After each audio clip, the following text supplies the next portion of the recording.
Howdy everybody. Hope everybody's doing well. Welcome to the Webcast. My name is Andrew Duffy. I am a developer evangelist for Microsoft. You can see my contact information there. I've also added to the conversation a link to my blog as well as a contact link in case you'd like to get a copy of this slide deck as PDF. You can just drop me an email and I can get that to you.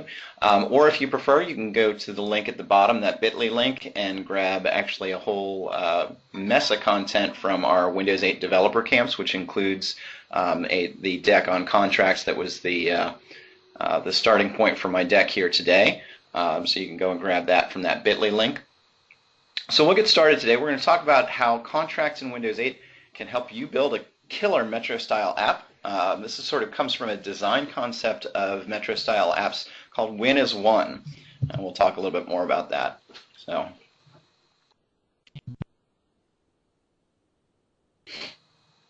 all right. So the basic concept behind this is the idea that contracts allow you to integrate with the Windows 8 experience in your app. So there's a lot of moving parts associated with that. If we take a look, we can see just how many contracts and extensions are available in Windows 8. Now one of the things I want to point out here is that everything that I'm talking about today is specific to the Windows 8 consumer preview. There may be some changes in the release preview, which is coming out in the not too distant future. Hopefully nothing dramatic, but just wanted to at least give you the heads up that what I'm talking about today applies to the consumer preview. I'm also going to post a link here to the bit.ly link for the contracts page on MSDN. So if you click through that link, you'll get to a page that describes each of these contracts and extensions in pretty detail. We're going to talk about a subset of these today. If we tried to talk about all of these different contracts and extensions, it would take much longer than an hour. So here's what we're going to look into today. We're going to do our best to get through as many of these as possible. We'll certainly get through the search, share, and settings in detail. I'd like to also, if I can, get in a demo of the Play to and app-to-app picking, but we'll have to see how our time runs today in terms of getting to all of that. So we're going to start off talking about the search contract. And the search contract, the idea behind that is really to make your app searchable from anywhere within the system, anywhere within Windows 8.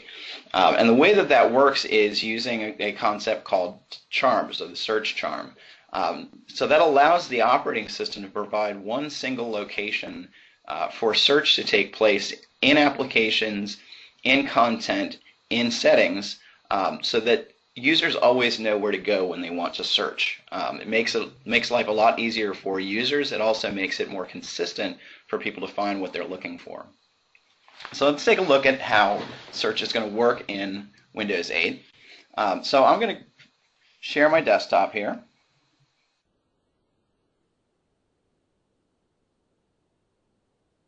And I'm going to give this a second to come up here.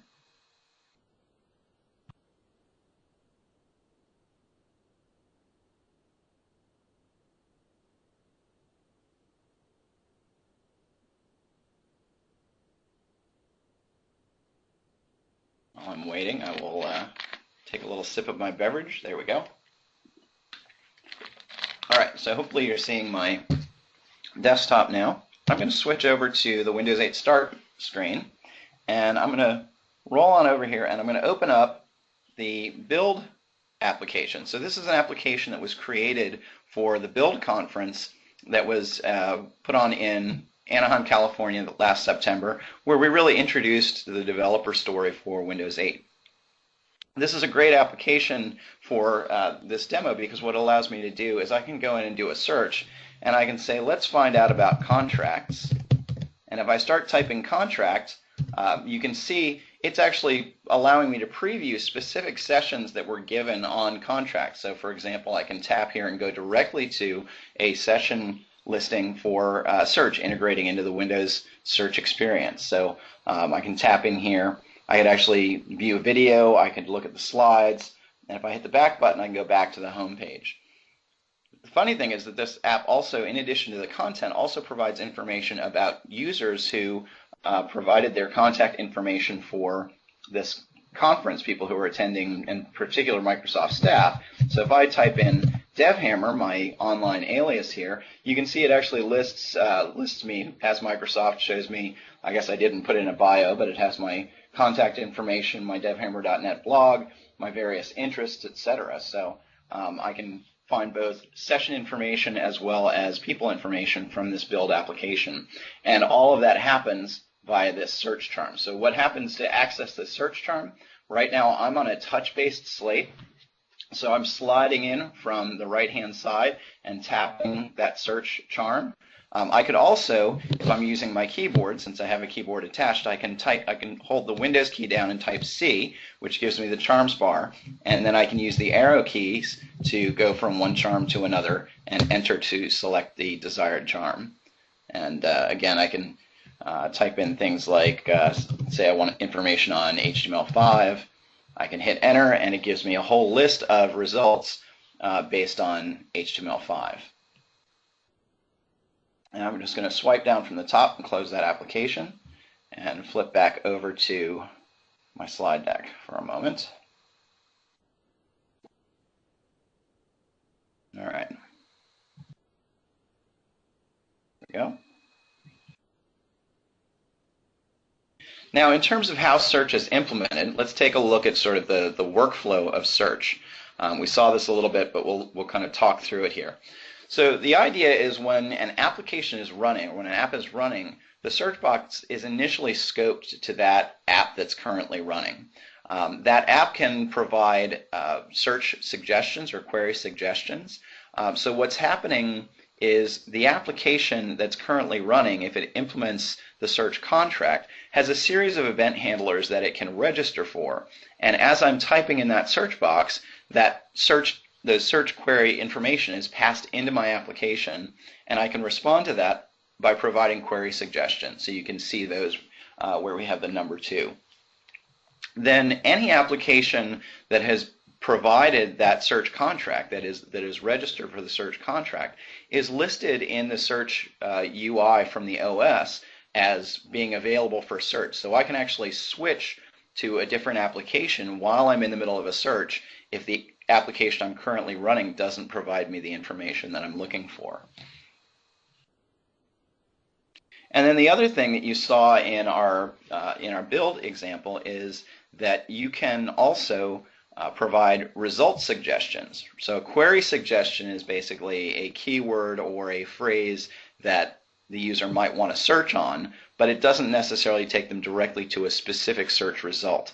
A result suggestion, which includes this thumbnail and the title, as you see in kind of this weather example, basically says this is either a really strong result or an exact match, and I can take you directly to that. So you saw in the build demo example where I kind of showed you that, how that worked from the standpoint of giving that exact result. So we're going to go back and let's do a demo on actually implementing search. So I'm going to flip back over to my desktop and load that up.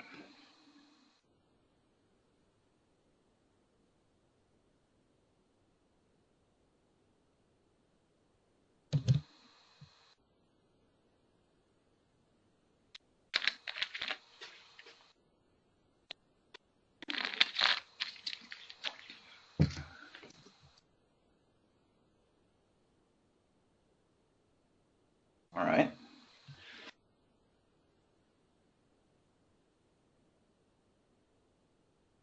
So before I jump into Visual Studio here, we got a question from Bill. Is there any reason that existing projects being developed with Visual Studio 2010 should not be upgraded and completed in Visual Studio 11?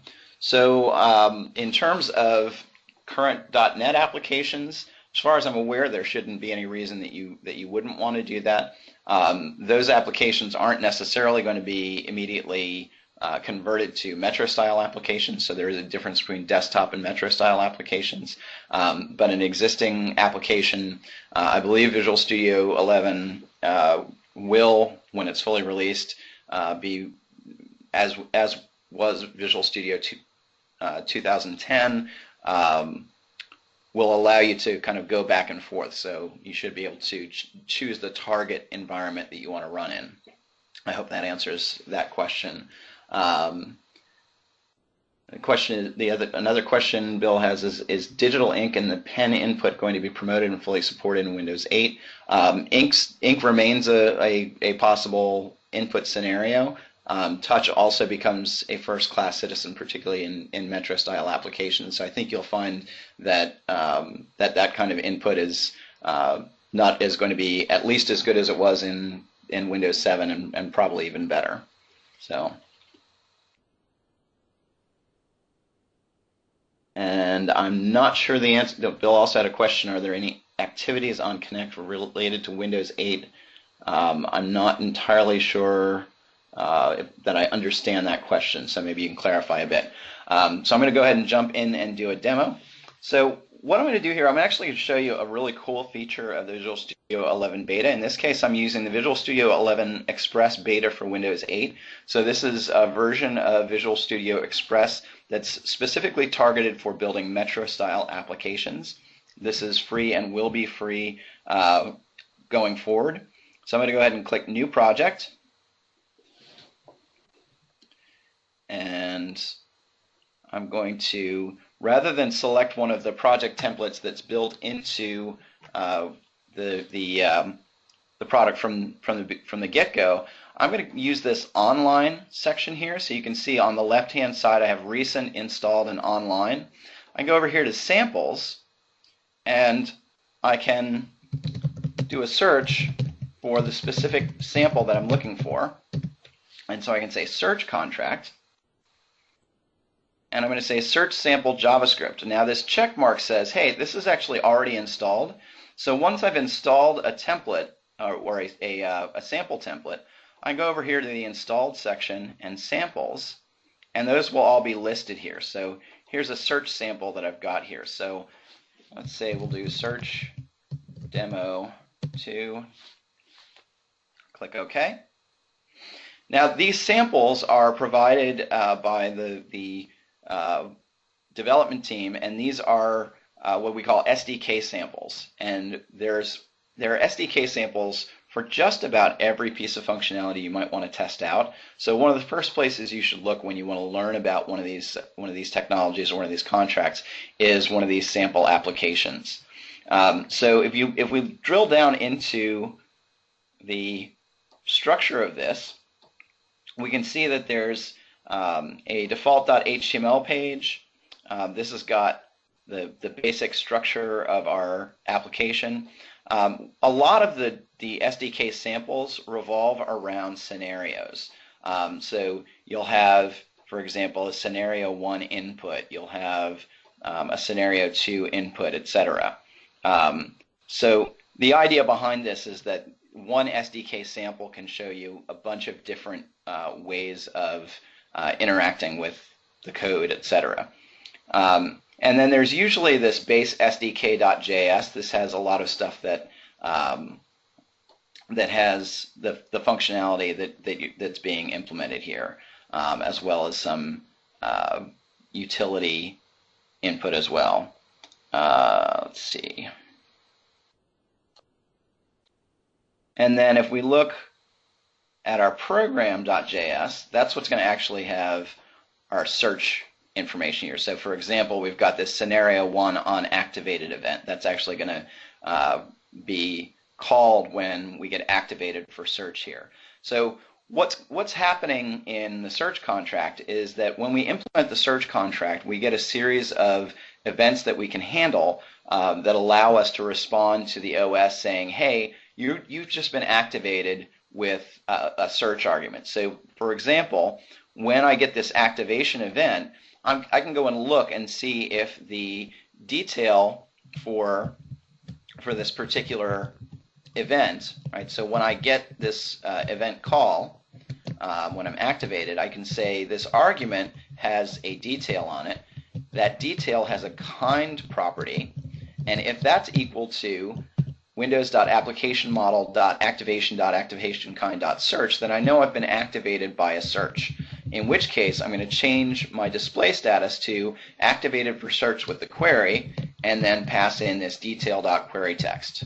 Right? It's a pretty straightforward sort of idea. One of the other things that gets implemented when I implement the search contract is I need to either manually, if I'm adding this code manually, or if I add the search contract using a template, I can actually have this done for me automatically. But one of the things that I have to do is in my AppX manifest file, I have to add this declaration for search, right? And I can do that simply by dropping down here. And you can see that these declarations map closely to the list of extensions and contracts that I showed you earlier on the slide deck. In this case, search is already declared because this is a search sample, so I don't have to change anything here. But it's this declaration that tells the operating system, hey, I'm going to go ahead and handle searches, so when the user uses the search charm and my app is activated, make sure that you call those events and pass that information into my application. So if we take a look at running this,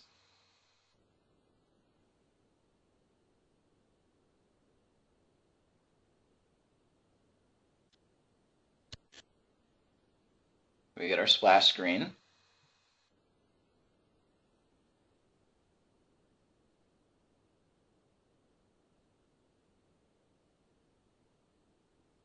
And our scenario 1 here is already selected using the search extension. So it gives us some instructions on how to do this. So we're going to go ahead and slide in from the right, select the search charm, and I'm going to start typing in SEA to Seattle. And we'll see down here in the output that we were activated for search with the query Seattle. And we can see that we're also selecting our search extension sample, which is the SDK sample that we're currently running.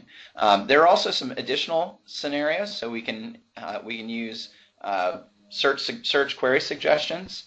So again, I can go ahead and start typing, and you can see that if I type in SE, it returns Seattle, Seoul, Seattle, Washington.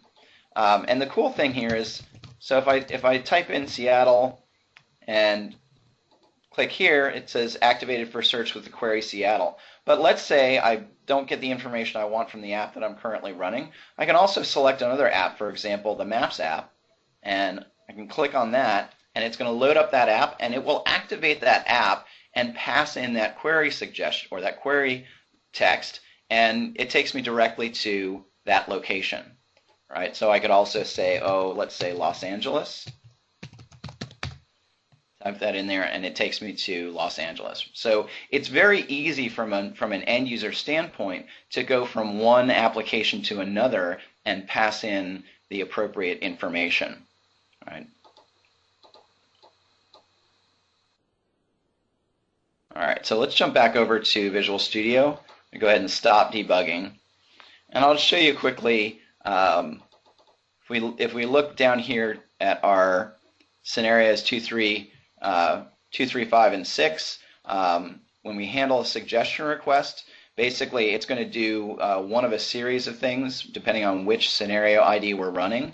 We're going to actually call a different function to get the suggestions. So if we look at the function that's being called here, the scenario 2 provide app-defined suggestions. That function is right here, and it's basically making just a JavaScript array here of suggestions, and then we're going to get the query text to lowercase, we're going to get the max number of suggestions, and then we're just going to basically loop through and create a list of suggestions. Whoop, seem to have lost my context here. Loop through and make our list of suggestions and append that to our query suggestion. And then as long as it's greater than 0, we're just going to call it display status and suggestions provided for query and query text. And there we go. So pretty straightforward implementation there. So I'm going to take a break here. In terms of the Q&A, I would ask, just because we don't have a great deal of time, we've only got an hour, I'm going to ask that you keep questions related to the content that we're presenting. If you've got other questions, my contact information is at the top of the conversation list there. You can always feel free to drop me an email or hit me up on Twitter. I'm DevHammer on Twitter, but I want to try and keep Q&A focused on the content that we're talking about today. So I'm going to go ahead and close Visual Studio and fire it up again. So we've got that ready to go for next demo. I'm going to flip back over to my slides.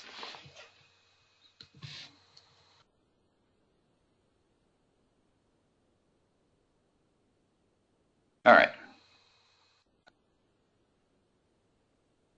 So that's search. Let's talk about sharing. So one of the ideas behind the share contract is that people really enjoy sharing.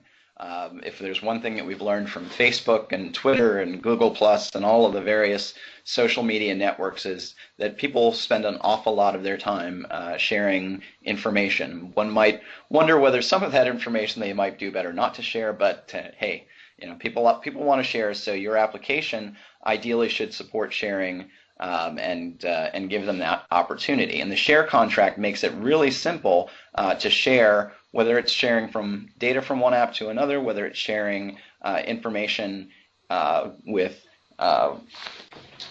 Facebook, Twitter, with whatever application that they want to share with via email. And the share contract gives you a lightweight way of sharing that information without losing the context of your current application. And that's the basic idea. So let's take a look at a demo of sharing.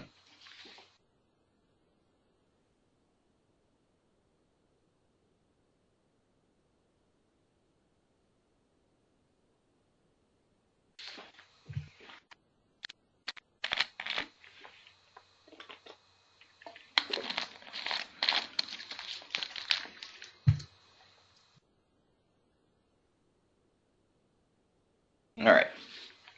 So what I'm going to do is I'm going to go to my Photos app,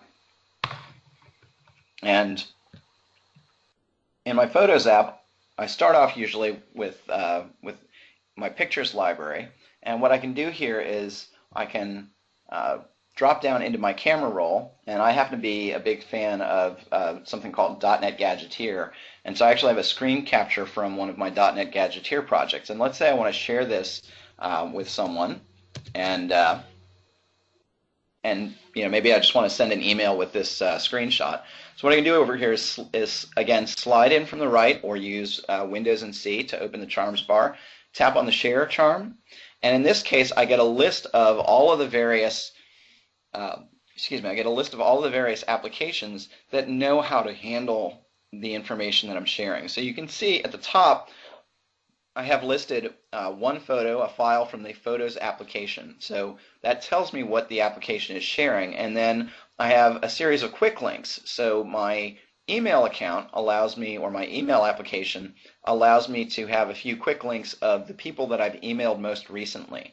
So in this case, it's saying, you know, email the various folks.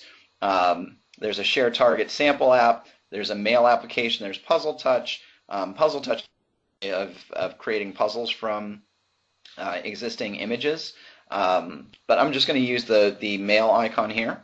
So I tap mail, and it loads a UI that actually belongs to this mail application. So you can see in the background my Photos application is still running, but the mail application now has an opportunity to present me with a UI where I can say, okay, maybe I want to email myself a picture of this, and I can add a subject, cool Gadgeteer screenshot, and you can see that it has the file attached.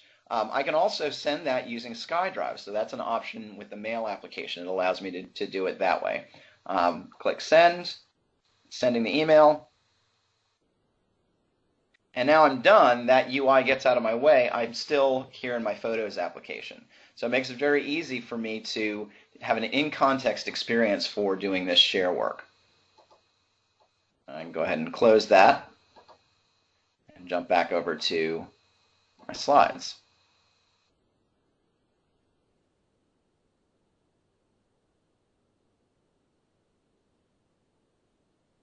All right, so let's talk a little bit about how share gets implemented.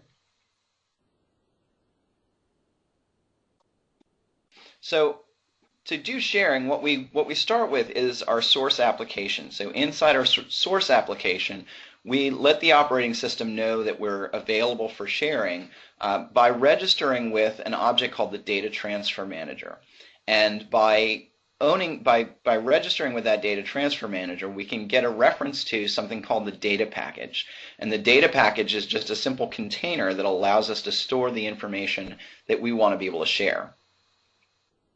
Once we've registered with that and the user selects the share charm, then our application, since it's active, gets an event that says, hey, the user wants to share.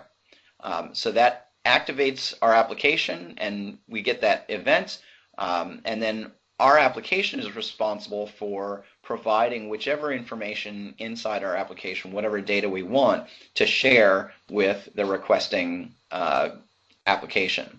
We finish that call, we do that asynchronously, we return.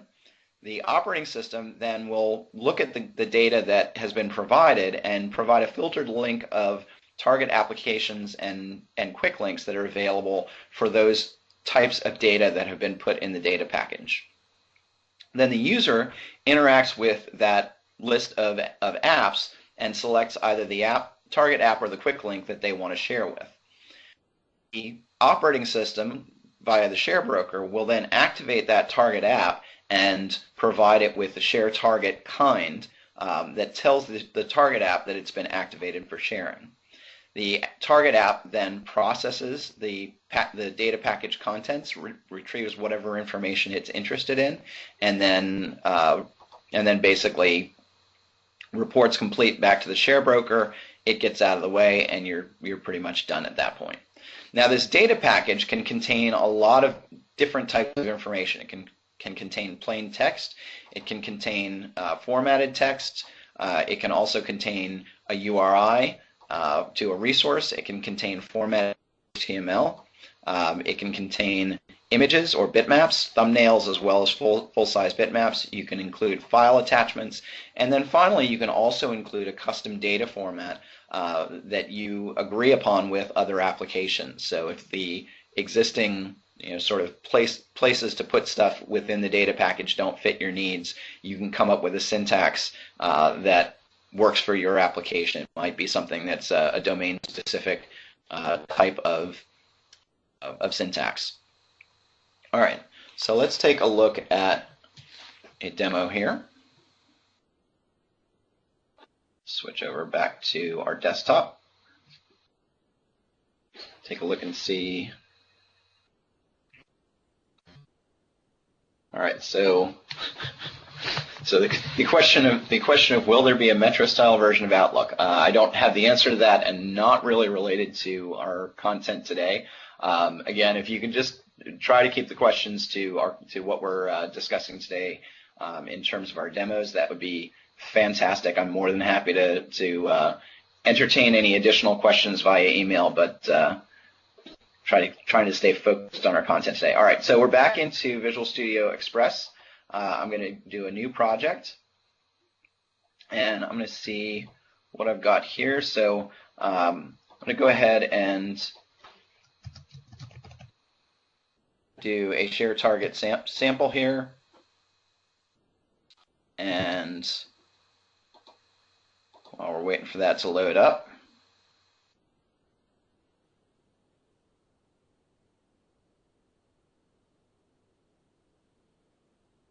I'll go ahead and do another new project. And again, I'm going to take advantage of the online samples.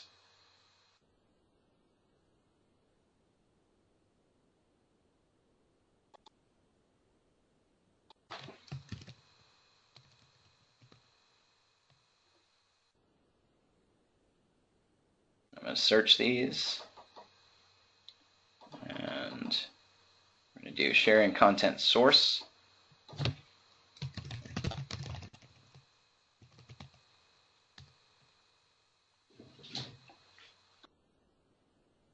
Now, one of the nice things about the share target shared target sample application is that it will allow you to display a great deal of information about what's in the data package, more so than most of the other applications that come pre-installed. I am having a few minor issues with my share target application on this machine, so it may or may not work in this case. I'm going to run it and see if we can actually get it to work. Now, when I run this from Visual Studio, what's going on here is this share target sample application doesn't actually have a ton of UI when we run it directly, because it's actually designed to respond to a share request. So this doesn't actually do much of anything for me right now. But if I go back to my Photos application and go to my camera roll and do share and share target. Now we'll see if this actually works for me. There we go. So what you can see here is this is describing a lot of information here. So this is basically saying this was not activated through a frequent quick link. It contains one photo, a file from the Photos application. It's pointing to a storage item in the local file system. So you can kind of see all of that information on here. And I can actually add a quick link if I want via the share target. So I can basically say my target 1 and send photo, and we'll just report complete. Now if I go back and do the share again, I should have that send photo share target, right, which will get me the same, get me back to the share target sample app. I'm going to go ahead and close that, and I'm going to jump over here to the share target demo. Go ahead and stop this. And if we look at our target.js,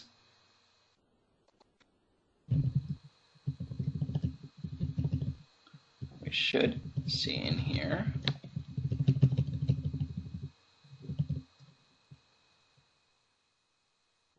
So hold on a moment here.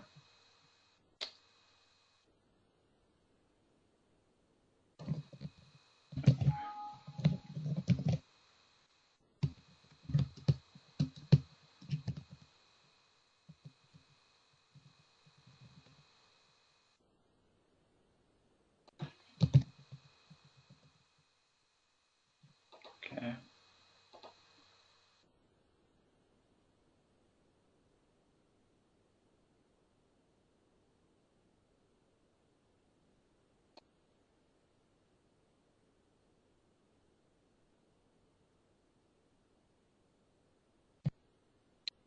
So what we can see is we've got some markup that allows us to spit out all of the various content here from the data package.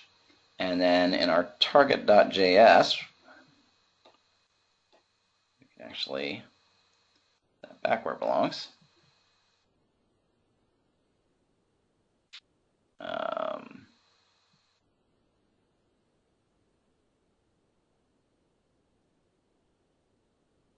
We're actually getting data from our share operation here.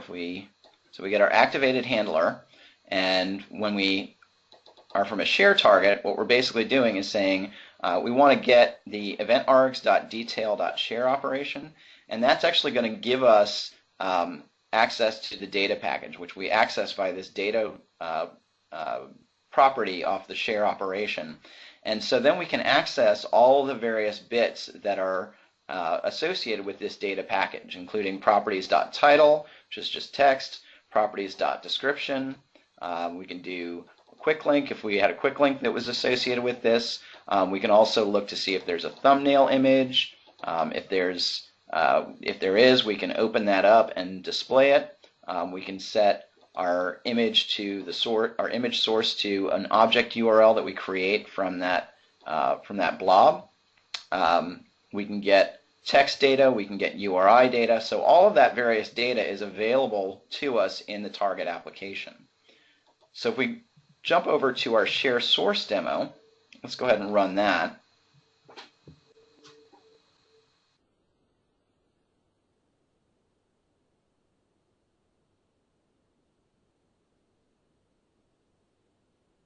Now in our share source demo, we've got a lot of different things that we can do in terms of sharing. So we can share, for example, what are Metro style apps? Let's say, how awesome is the share contract? All right, so I can change that text, set that for sharing. Now, what that did behind the scenes is I need to be able to basically say, okay, here's what I'm going to share. So once I've set that information, I've basically added that to my data package.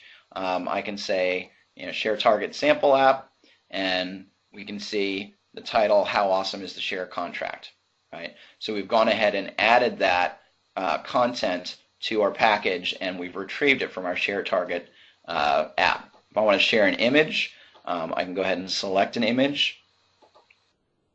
Go ahead and we'll share another one of my Gadgeteer images, and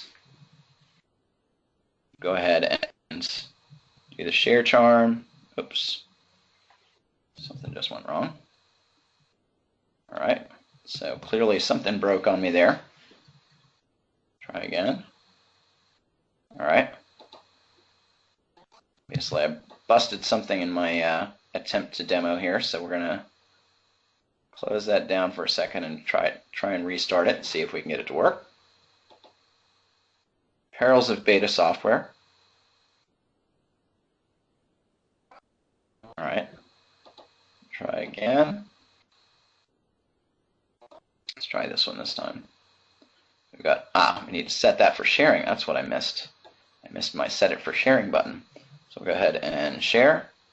And this time, let's share to Puzzle Touch. Puzzle Touch will go ahead and say, hey, I have the options of doing various kinds of puzzles. So let's do an easy 12-piece puzzle. And it says my new puzzle is ready, and it even gives me a helpful little image there. Now I can go over to the Start menu and go to Puzzle Touch.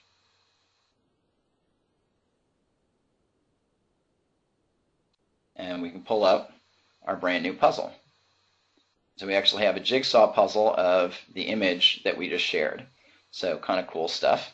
I'm a fan of jigsaw puzzles, so just make one connection here so you can see how that works. We don't need to complete the whole puzzle. But so I just shared to a couple of different kinds of applications here. So now let's go ahead and just take a quick look in our program.js and all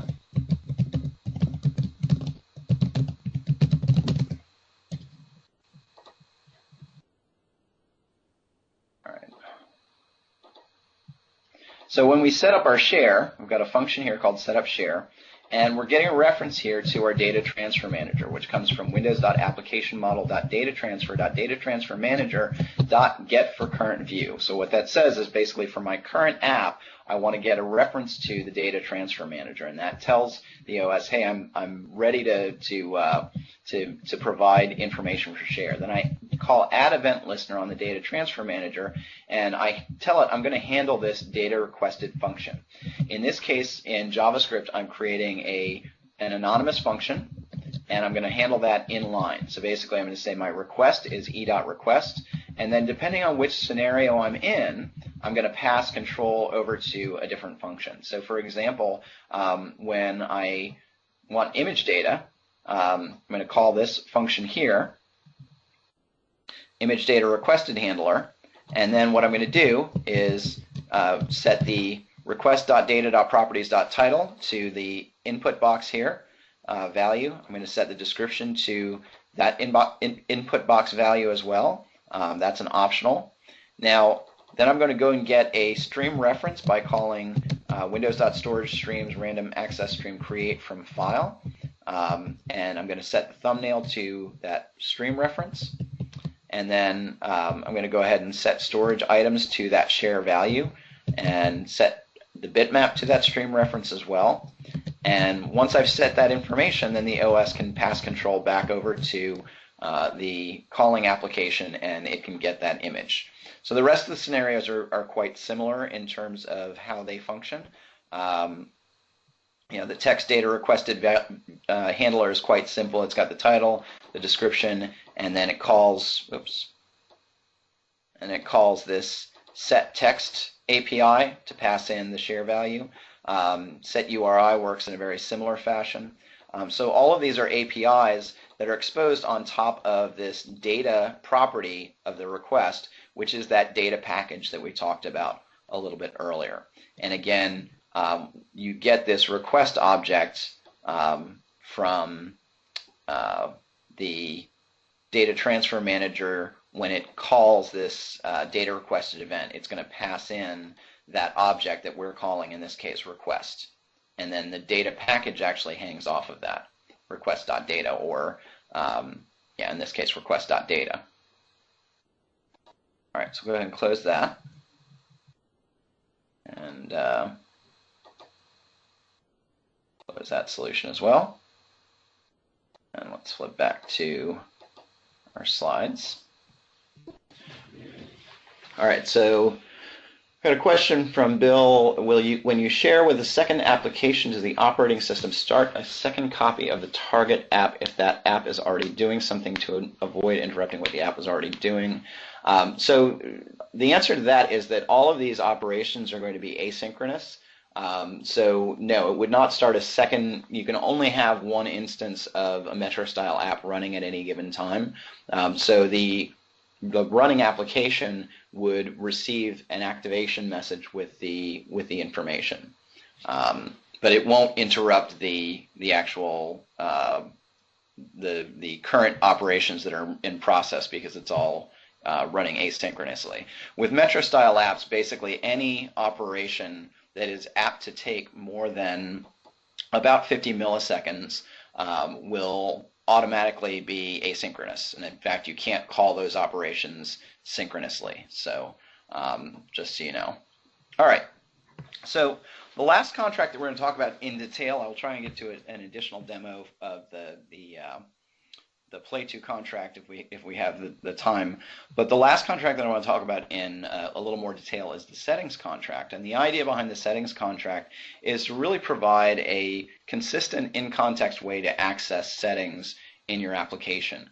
The idea here is very similar to, for those of you who may remember the transition from, say, Windows 3.1 to Windows 95. Microsoft provided guidelines at that time of how to build applications in a consistent fashion from a UI standpoint. So for example, when doing menus, your file menu always needs to be on the far left. Your help menu always needs to be far right. And typically your help menu will always have an about entry. Your file menu will always have an exit entry. So having those UI elements be in consistent places made it easy for users who'd never used an application before to find some of the most critical pieces of working with that application. In that same sense, using the settings contract will make it easy for users to figure out how to find the basic settings information for your application easily, even if they've never used your application before. So it reinforces that sort of common way of providing this functionality. So let's take a look at a quick demo of settings, and go ahead and switch over to my desktop.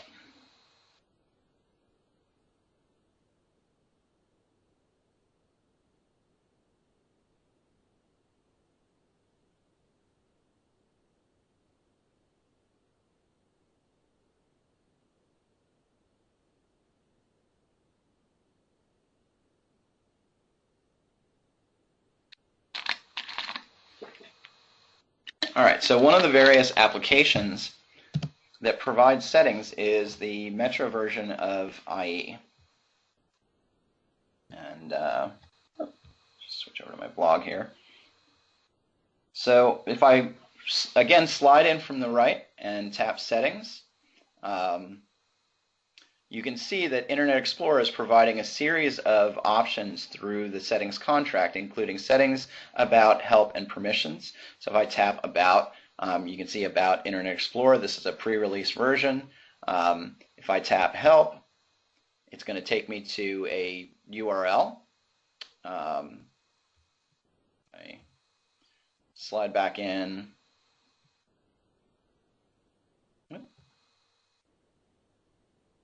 and tap settings again. If I go to permissions, it shows me, for example, can this app show notifications? Also shows version information there.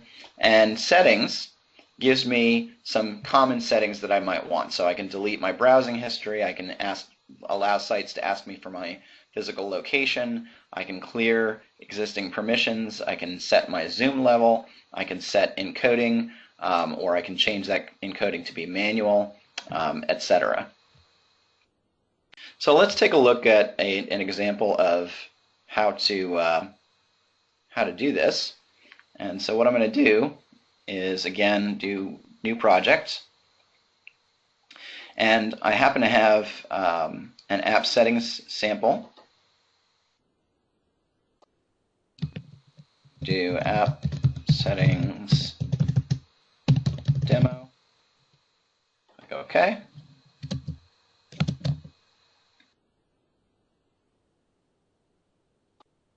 And we'll go ahead and run this and see what it looks like. So again, this is another one of the SDK samples.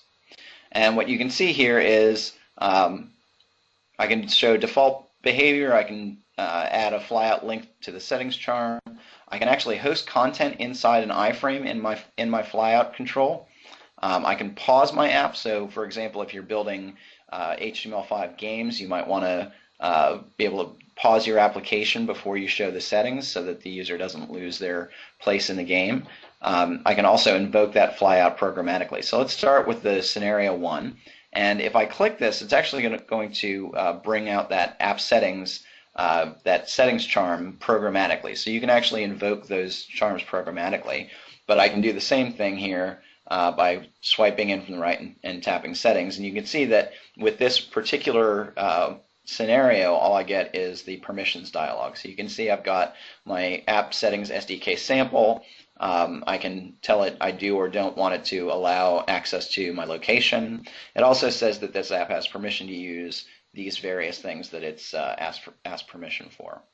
And I can tap anywhere away from that flyout to dismiss it. That's the kind of behavior that you want. So for example, you would not want to have on this dialog or on this flyout, you would not want to have a close button or any sort of UI to dismiss it. That's simply dismissed by clicking off of the flyout itself.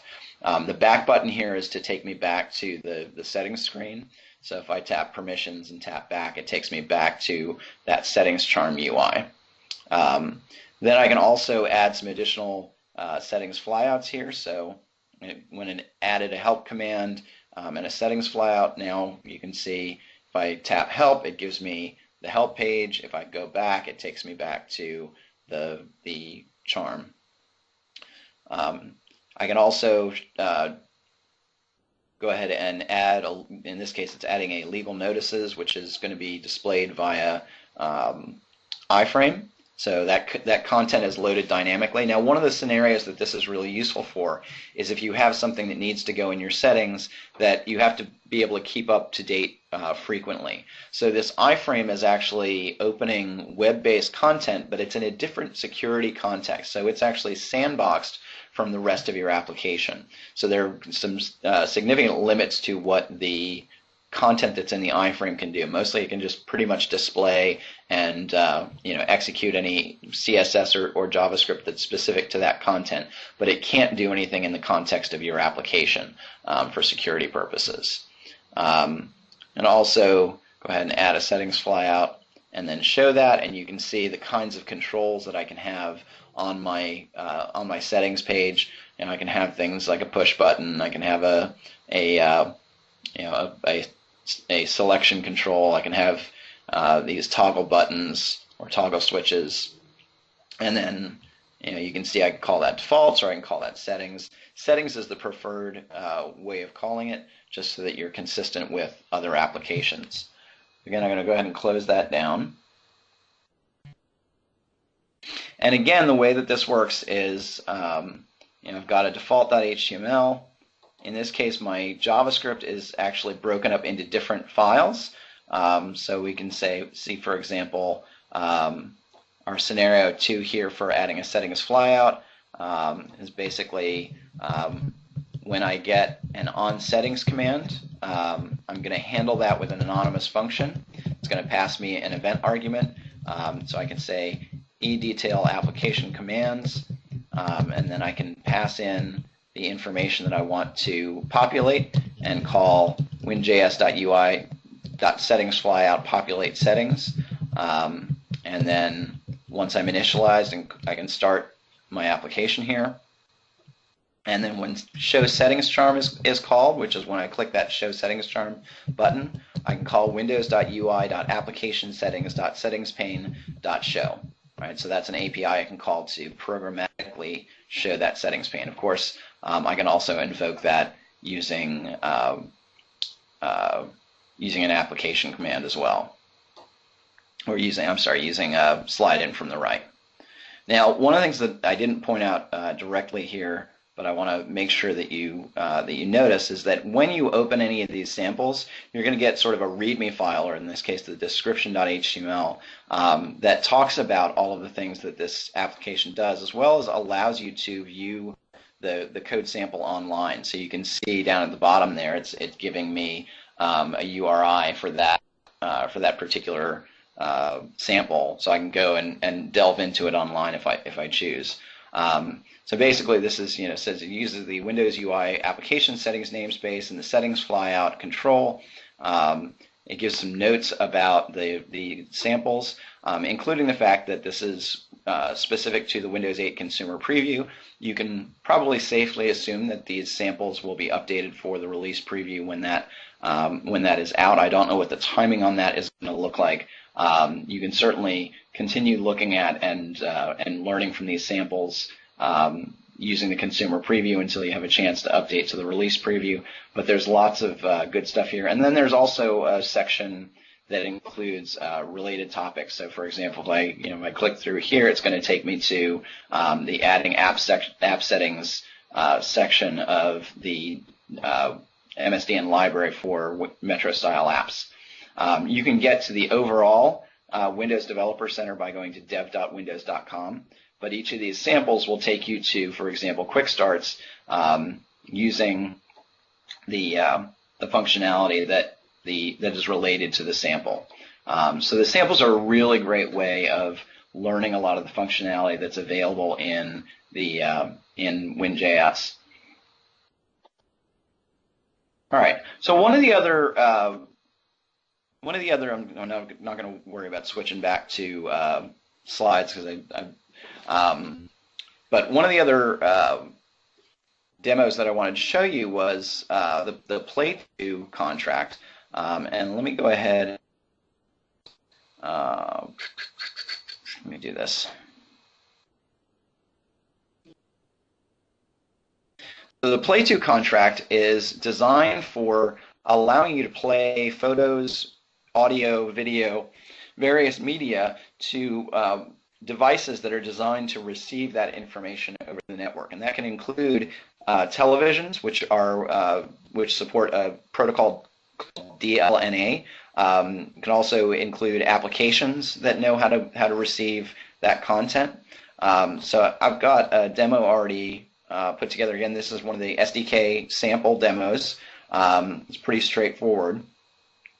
But the idea is you can have HTML5 audio or video content, and you can play that to available devices or applications on your network.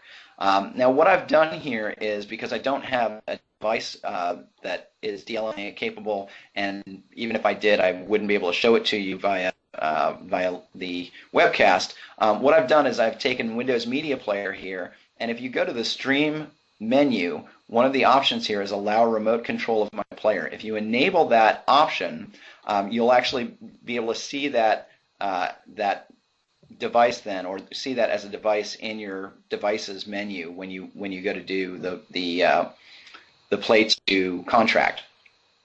So if we dig into our Play2 example here, you can see we've got our default.html, and it's going to have the basic controls for our content, and then we've got a couple of different scenarios. So scenario 1 HTML demonstrates how to stream a video file. And so what we'll see here is we've got a couple of buttons. We've got use web content or pick a video file. And then we've got a control that this is part of the SDK JavaScript.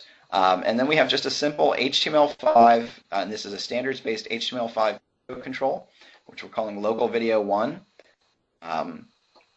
And we've got the size of it, and then the source is pointing to our old favorite Big Buck Bunny trailer MP4. So this is basically an MP4 file. So let's run this.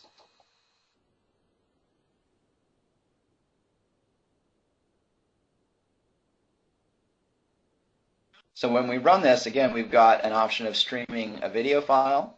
We can stream a photo slideshow. I could pick a video file from my local, or I can use the web content. Go ahead and use the web content, and we can see here, this should start playing here momentarily.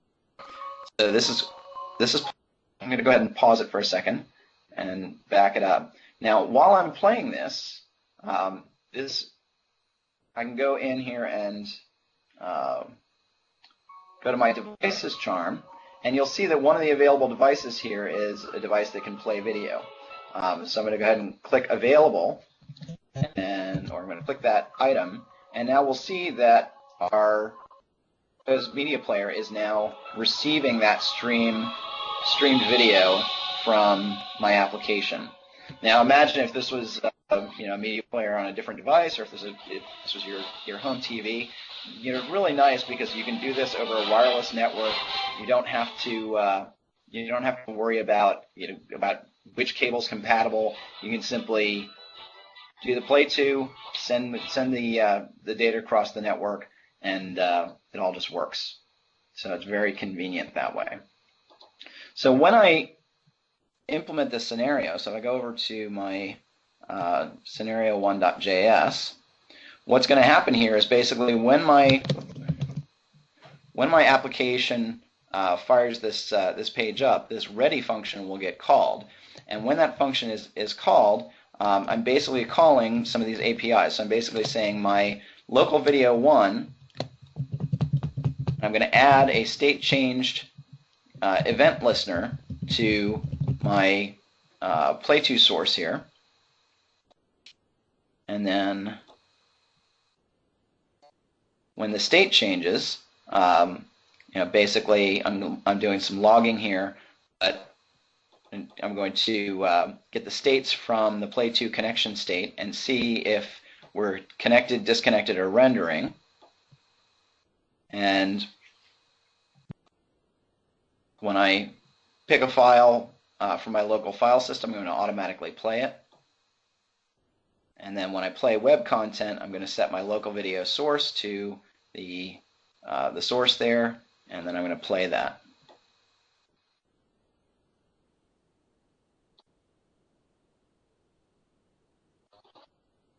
All right, and then I've got click event handlers for both of my buttons as well. So it becomes fairly straightforward in this scenario to send media, and you can do the same thing with photos as well, to a remote device or application. It's great use of contracts. Go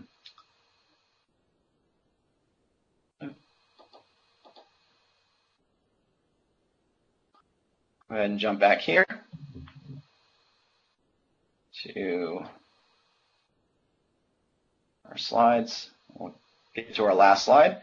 That wraps up the content that I had. Let me check and see what we've got over. So we can go through the questions here. If a multi-monitor computer, can you communicate between monitors with multiple Metro apps running at the same time? As far as I'm aware, at least with the consumer preview, you can only have Metro applications running on one screen at a time. You can have multiple Metro apps running via Snap, which is a little beyond the scope of what we're talking about today, but Snap allows you to bring another app on screen at the same time as your main application in a smaller view. So one of the things that's required of Metro applications is they do need to handle that Snap state. So another question: over time, I've downloaded many programs, i.e. Visual Studio, etc., but I can't get the newest version, etc. Is there any way to reset, get the newest version, and start again? So I'm not clear on what you mean by you can't get the newest version. So in the case of Metro-style applications, certainly the application developer will be responsible for which version is in the store, and then the store manages the versioning and the availability of updates. In the case of desktop applications, you need to install the latest version to get that. So I'm not sure if hopefully that answers the question. That looks like that's it for our questions. It looks like we're right at 12:30. So I want to thank everybody for joining us for this talk on contracts. I hope that it was helpful in terms of giving you some ideas of the kinds of things that you can do with contracts in Windows 8 Metro applications. Again, you can reach me via my blog at devhammer.net. More than happy to catch up with you on any other questions you might have. You can also catch me on Twitter as devhammer. And hope you found this valuable. Thanks.